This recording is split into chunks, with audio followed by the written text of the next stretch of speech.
Well, hello again. You have summoned me forth like a genie from a bottle to give you lecture number 7 in our course on business ethics. This week I'm going to be talking about virtue ethics and the connection of virtue to community membership and the obligations that arise from community membership.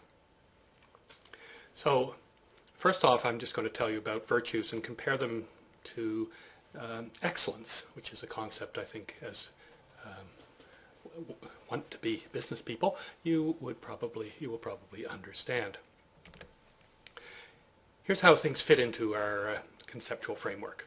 We have ethical theories of 3 different sorts.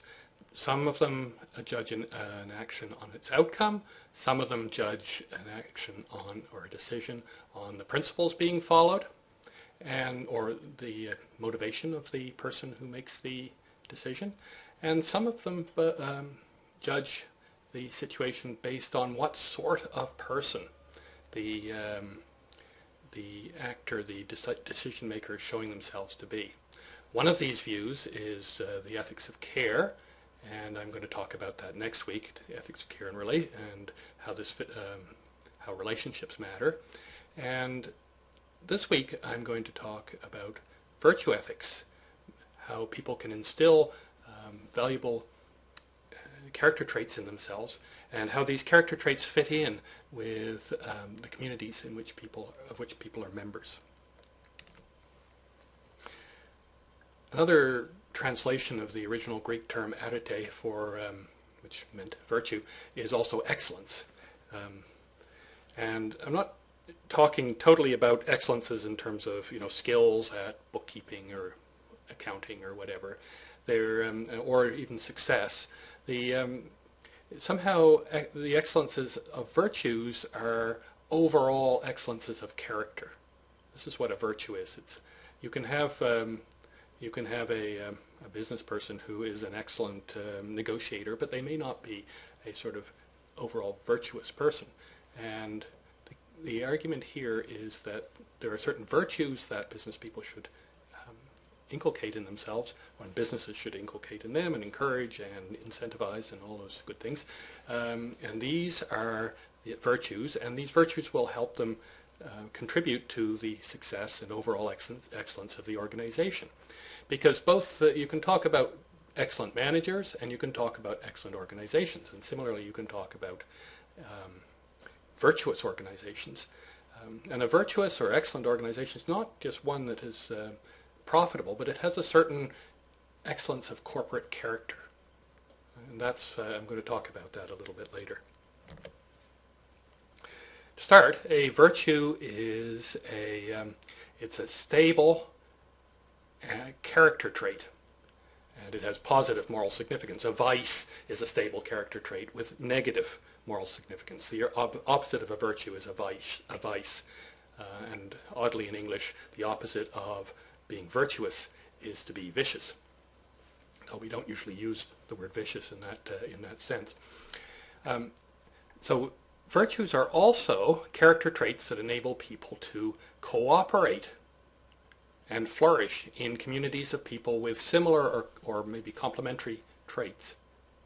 Okay, but they fit into this notion of cooperation in a community, and I have been stressing this notion of social cooperation as we go along, because it underlies a lot of the productivity of modern free enterprise system.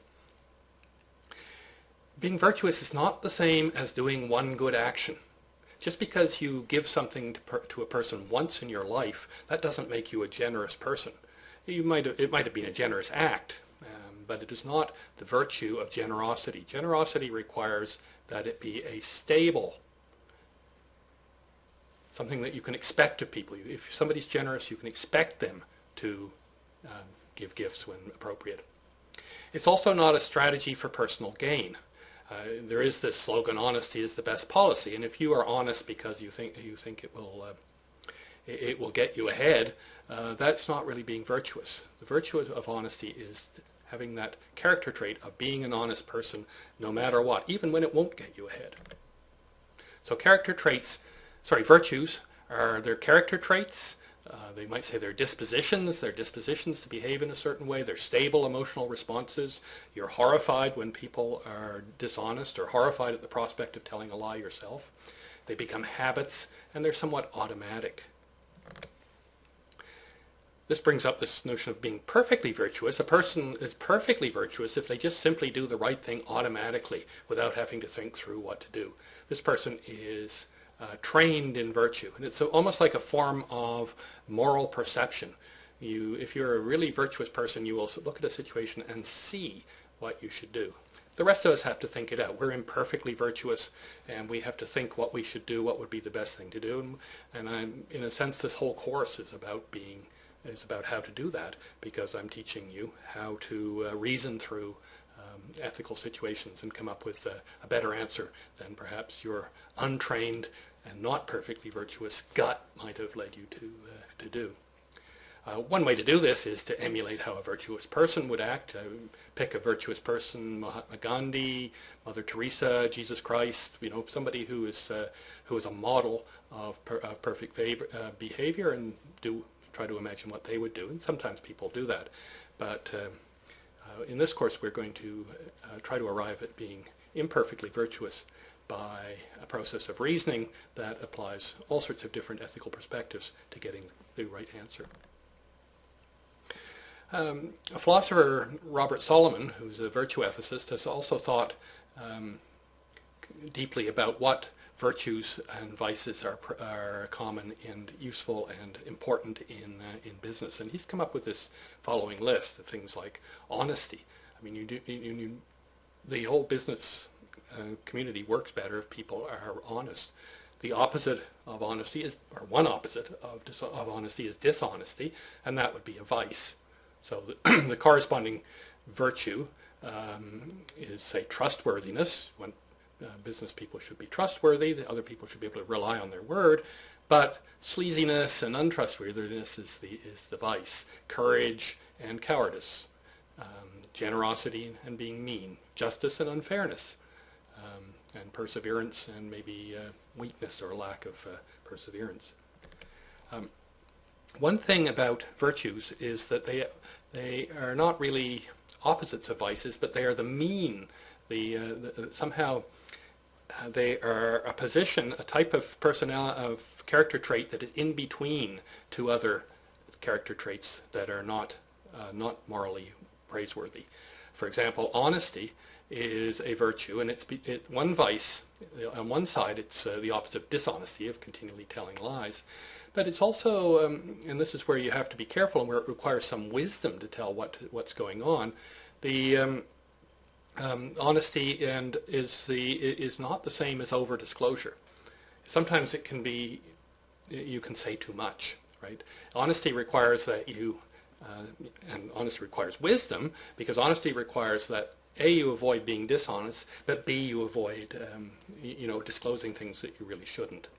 Similarly, being trustworthy, well, you don't want to be sleazy, but on the other hand, you don't want to be foolish. You don't want to be trustworthy in situations where people take huge advantage of you. Similarly, cowardice, yes, it's one opposite of courage, but also being reckless, overly brave, being foolishly brave or whatever is also a vice that's related to courage, and so on. So the notion here is that one problem with virtue ethics is you cannot give rules. Like utilitarianism tries to give you a rule to how to do a cost-benefit analysis and come up with an answer always in every case. Virtue ethics stresses wisdom. It stresses that there are these things that you wish to cultivate: honesty, trustworthiness, courage, and temperance, but that you require a certain wisdom and practice in order to be able to get these virtues right. Another sort of virtue are derivative virtues, and these are character traits that aren't justified in virtue ethics, but they're justified because people want you to, another ethical theory demands that you develop that sort of character trait. And again, the example here that we've talked about before is indirect utilitarianism. because indirect utilitarianism says that when you make a decision, you shouldn't do a cost-benefit analysis every time you make a decision. Rather, you should try to find out what rule or policy gives the best answer and follow that.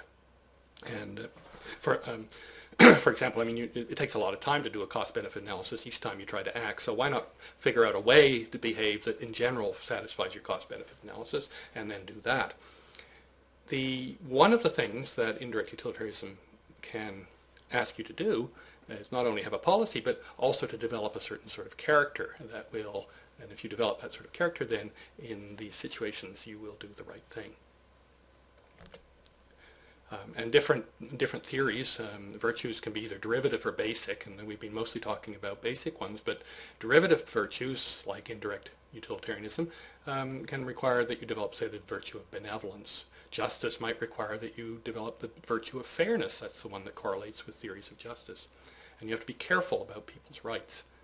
Okay, so this is the notion of a virtue derived from some other ethical theory. We're going to, in this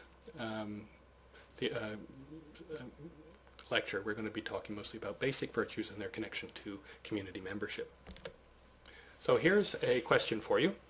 What is the best description of this statement? Generosity is good for the welfare of everyone. I hope the answer is obvious, and I will be back in just a second. Pause the video and commit yourself. Okay, welcome back. Well, generosity is good for the welfare of everyone. Okay, generosity is, most cases, a vice. Sorry, misspoke, is a virtue, right? It's not meanness, which is the vice. Generosity is the virtue. So you can cross off these two answers right away. So is it now, it can be either a basic or non-derivative or a derivative virtue. In this case, you're being told that the person is making the claim that generosity is good because it's good for the welfare of everyone. And that is, of course, a utilitarian claim, and that would make the answer here a derivative virtue derived from indirect utilitarianism. Okay, so I will see you in a minute for the next segment of this lecture.